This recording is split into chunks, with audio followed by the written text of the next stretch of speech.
There is no alternative. So as interest rates got repressed for the last 15 years, you're getting 0% on your money in savings account. What are you going to do with your money? There is no alternative. You got to go buy stocks. The U.S. stock market, by the way, is valued higher than the rest of all the markets in the world by the most in history. So this is setting up to not work out good.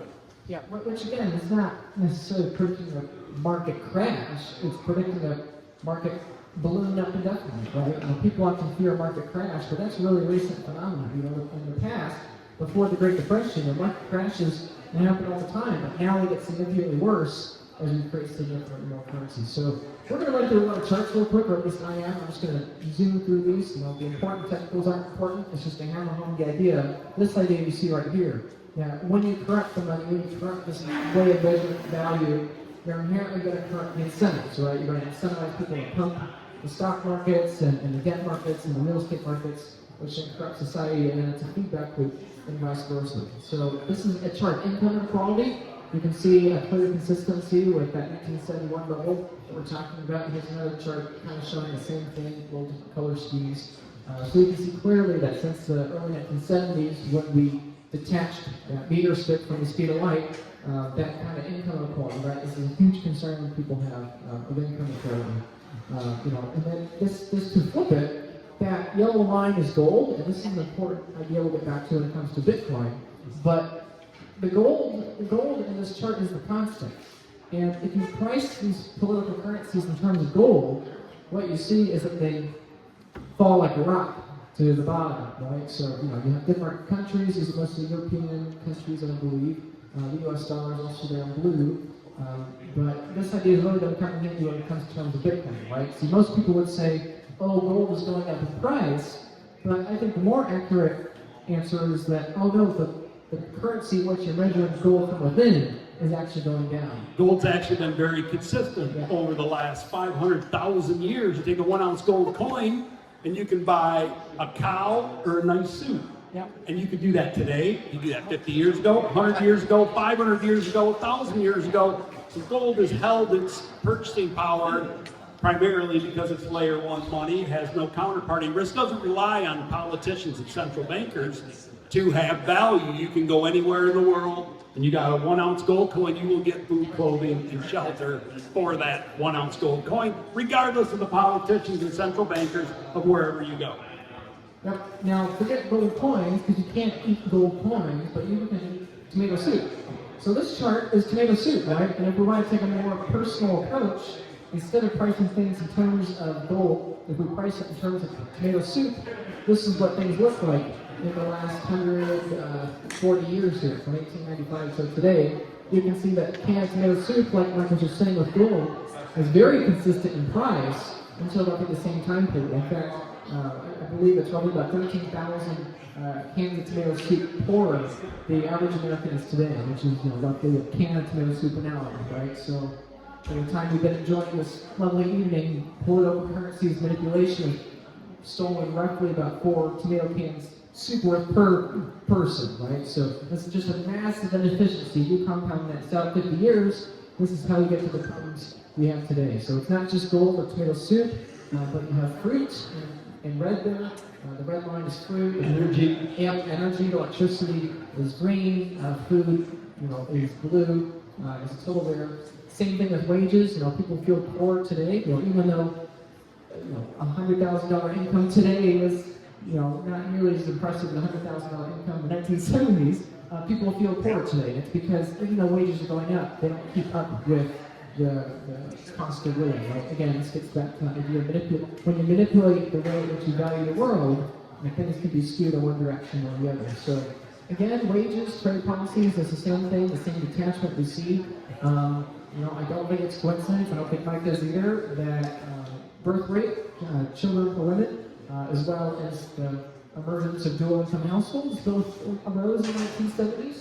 And that's an unfortunate reality. As those wages become worth less, as you have that can of tomato soup stolen per hour, that means that now you need both people to have incomes. And the household is working more hours and raising way less kids. Correct. I know people my age, I'm sure many of you do too, but I know people that are couples, and they both have perhaps 2 jobs, and they can't even afford rent, much less save to eventually buy a house. So this is a real problem. So again, house prices. This is house prices over the last 400 years. In Amsterdam, you can see that somewhere has clearly been detached here. In addition to Amsterdam, New York and Boston on the left chart. You have the S&P and the Schiller PE on the right. So basically, the point being that once you detach, again, the way of measuring things become absurd. In many ways, people politically and online, social media, news cycles, people feel like it's hard to find truth, right? I think probably a lot of people feel that way in regards to health information and economic information in the COVID era. But when you distort the money and information is no longer incentivized to be true, there's this growing incentive to have misinformation and false information, both from the government and people against the government, and it just becomes very noisy. And we see this in history before, with the French Revolution, the Romans, and other periods of history when the money detaches from reality, all information detaches from reality. So, well, you see futures trading, so farmers used to use the commodity futures market to hedge their crop and take the volatility away. They're guaranteed to get this much out of it. But as time went on, you can see, looks like Wall Street started to financialize futures and turn that, forget about hedging your production. This just became a game on Wall Street as more people turned towards those futures markets and ran up the trading volume on that, as opposed to what it used to do. Yeah, the important thing to understand is that there's a lower and lower incentive to be productive, right? Many of you are blue-collar folks, engineers, contractors, manufacturers, electricians, plumbers, whatever. But as we financialize assets more and more, there's less of an economic incentive to do that, and a higher economic incentive to not do that, right? I think in many ways, that's why, there's such a shortage of people willing to do this farming and labor, is because people are incentivized to get closer to that person printing the money, because there's a massive economic shift away from productivity towards regulation. Does your spouse, do your kids, do your loved ones and beneficiaries know how to access your Bitcoin? Do you have a proper self-custody storage method to where there is no single point of failure? Not from yourself, not from your seed device, not from where your seed phrase is stored. Have you considered these questions? Have you gotten your UTXOs managed? Do you have jurisdictional arbitrage? Have you considered all the trust, taxes, and estate planning requirements that are associated with becoming a high net worth person? Because if you are buying Bitcoin right now, you are going to become a high net worth person. Are you prepared for the amount of Bitcoin you have to skyrocket in value 2x, 5x, 10x, or 100x eventually? That's the time horizon you should have. And so you need to be preparing today for that future. How are you going to custody your Bitcoin? How are you going to leave that Bitcoin for your future generations? Because after all, that's what we do this for, right?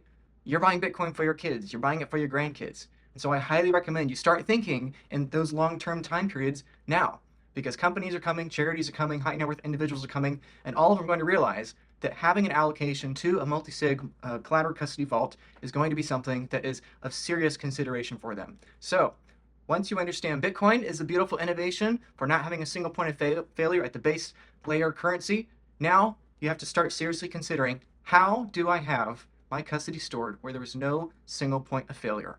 Okay, if you want to learn more about that, please click the link in the description. I have dozens of pages of free educational content for you and videos. I'm happy to help in that free way. And then if you want individual help, I'm also happy to help you join the Bitcoin Advisor, where you can be an ongoing client. You can become one of my clients, and I'd be happy to help you in the years to come to make sure your Bitcoin's protected, to where no matter what, no matter if thieves or scammers or spammers or yourself or your family or whoever, no matter whether it's due to theft or loss, misallocation, misplacement, or just other mistakes, I'm happy to help you and be that voice of reason in the coming years ahead. So click the link in the description. I'd be happy to help. Check it out. Thanks.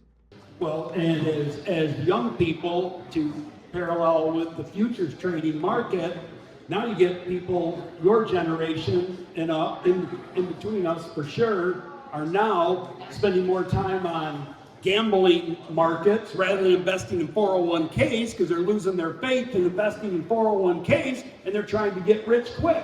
And they start gambling, taking more risks. They don't know what the hell they're doing. It don't work out very well. Which, funny enough, Bitcoin's often interpreted as that. It's interpreted as one of these symptoms, but in reality, once you look at it, you realize that it's the solution to all these symptoms. that you see. So Mike was just talking about young people. This is the historical cost of college in the U.S. You can see that's absolutely ballooned, right? As we have more and more federal backing of these student loans, simultaneously we have this decreasing incentive towards productivity and more towards getting those higher end white collar jobs. And all these things combined just exploded. College costs, healthcare costs. This is obesity in the United States since the 1970s.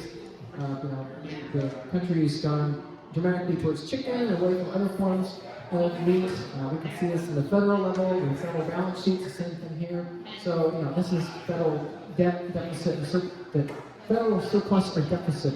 And so the point with all these charts is not that you have to understand every single one, but to understand that when you distort that money, you distort everything else, right? And so Bitcoin offers this opportunity that we ourselves individually, or you, your businesses, or eventually society as a whole, to kind of restabilize and find a consistent way to measure things in the future.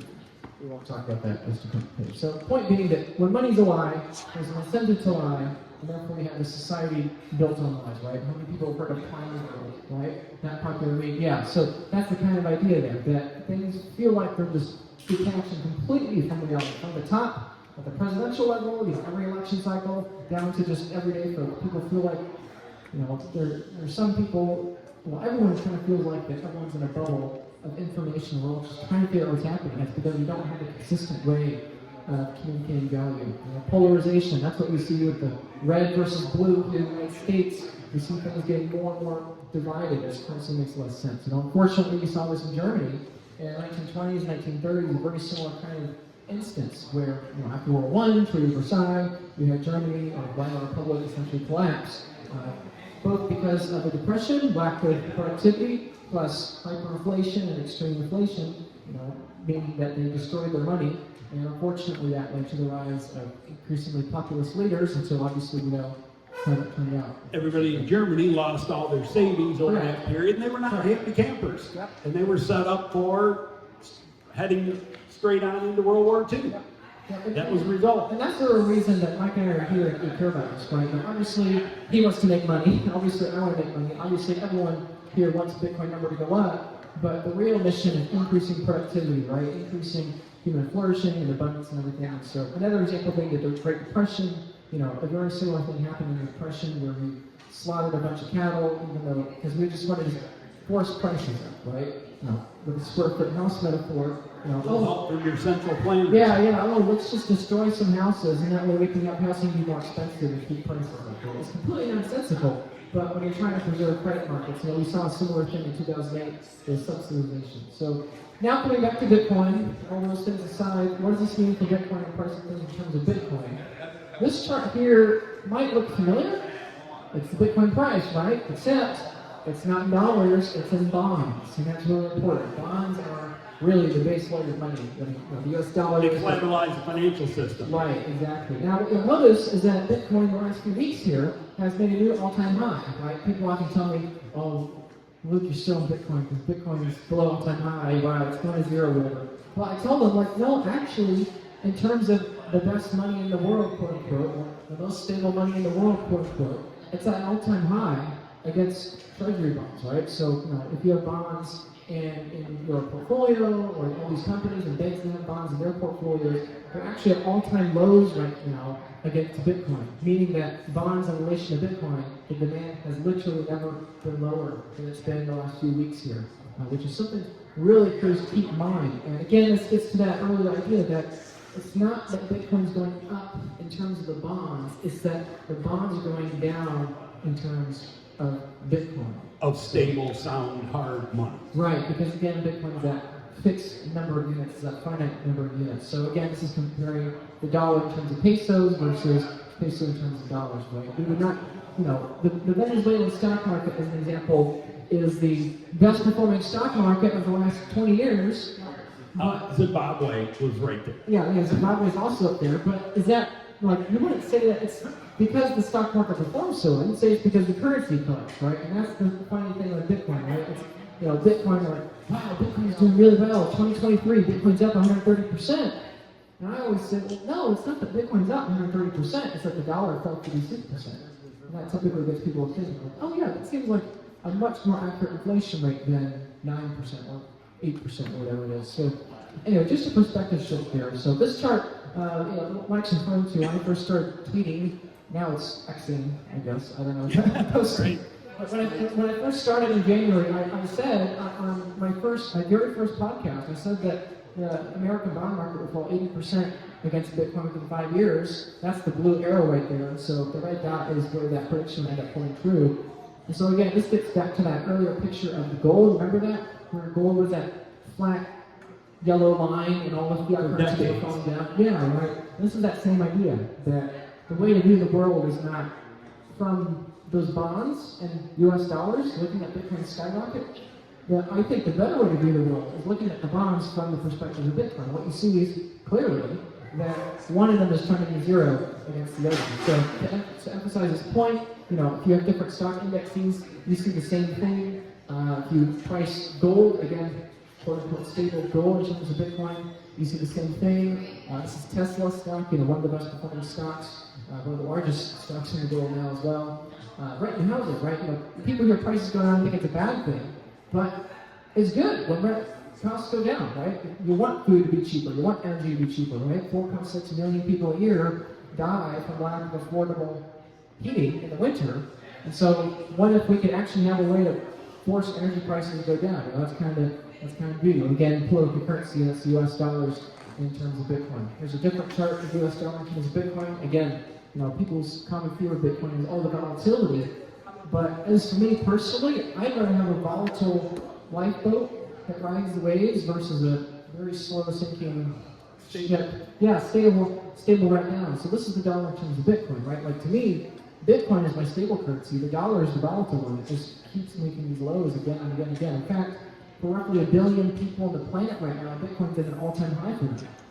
Because here in their currency, right? Argentina or Lebanon or Zimbabwe or Venezuela or many other places. For 1 billion people, Bitcoin's acting as their all-time high, right? So, point being, the mapping asset is trending down against Bitcoin. It has been for over a decade. So, Mike and I obviously are biased, but we think that's going to continue on indefinitely into the future. Charts don't lie. Yeah, the charts don't lie. They're pretty dramatic. So this is global wealth in terms of Bitcoin. You can see that for them to reach parity, it would still be a 1300x from today. So pretty dramatic.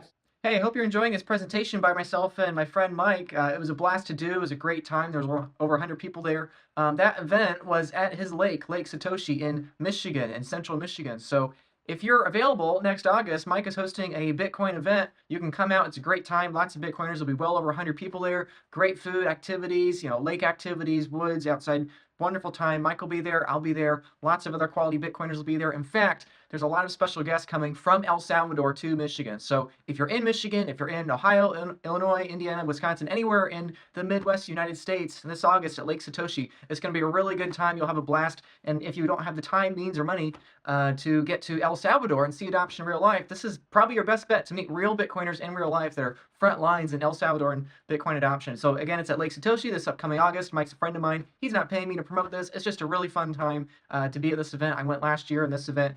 Obviously, you're seeing a recording of now, so it's a great time. Just seriously consider it. The link's in the description. Thanks.